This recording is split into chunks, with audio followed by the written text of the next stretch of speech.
આજના જમાનામાં જે ટેકનોલોજીનું જે એજ્યુકેશનમાં જે ઇમ્પોર્ટન્સ છે એ બહુ ખૂબ જ વધી ગયું છે દિવસે ને દિવસે. કે જેમ જેમ બાળકો આજની જનરેશન્સ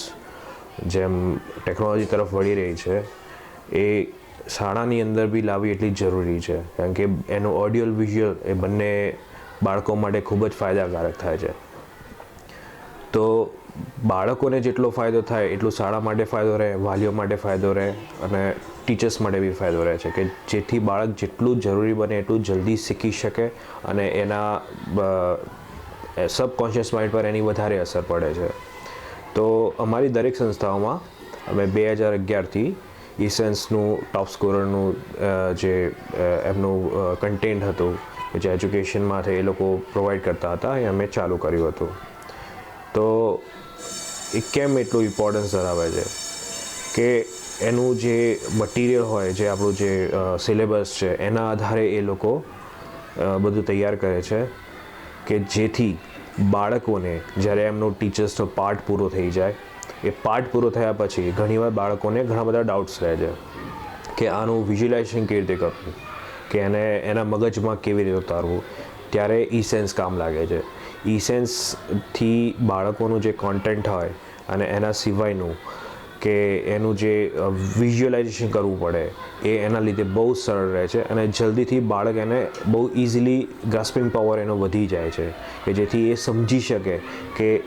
ટીચરે જે ચલાવ્યું છે એનું વિઝ્યુઅલાઇઝ કરીને એને કેવી રીતે ઇઝીલી એ વિચારી શકે.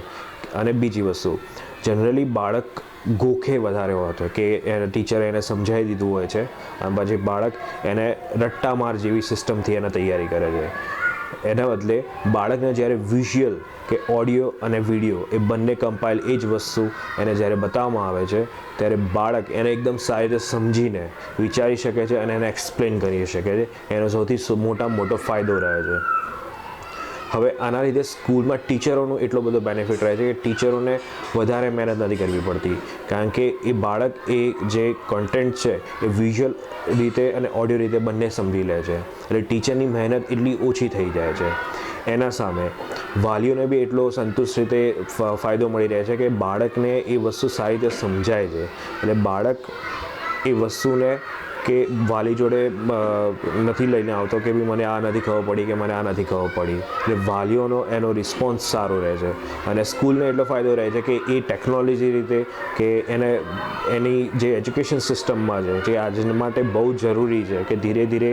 ઇન્ડિયા એડવાન્સ થતું જાય છે, કે યુએસએ કમ્પેરિઝનમાં એને ધીરે ધીરે આગળ લઈ જવું છે, તો એનામાં એને બહુ બેનિફિટ રહે છે. તેથી બાળકોના જે રિઝલ્ટમાં ઓવરઓલ ઘણો સુધારો જોવા મળ્યો છે. તો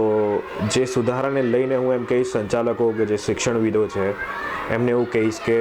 તમે આવી ટેકનોલોજીનો તમારા સ્કૂલોમાં કે તમારા ઇન્સ્ટિટ્યૂટ્સમાં એવી રીતે ઉપયોગ કરો જેથી બાળકોને દિવસે ને દિવસે એમને આગળ જવા માટે કે એમને વધવા માટે વધારે એમને ફાયદાકારક રૂપ સાબિત થાય.